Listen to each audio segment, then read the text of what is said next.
Neptuno, el gigante azul. ¿Pero te imaginas estar aquí y presenciar algo aterrador? A más de 4.000 millones de kilómetros de la Tierra, Neptuno esconde un secreto.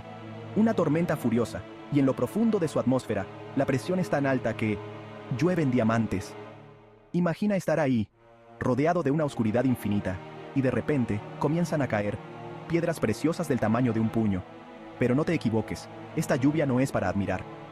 Cada diamante cae como una bala, aplastándote bajo su peso imposible.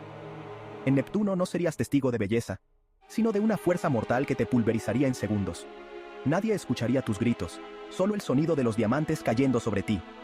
Así que, si alguna vez te preguntaste cómo sería vivir en Neptuno, ahora ya sabes la aterradora verdad.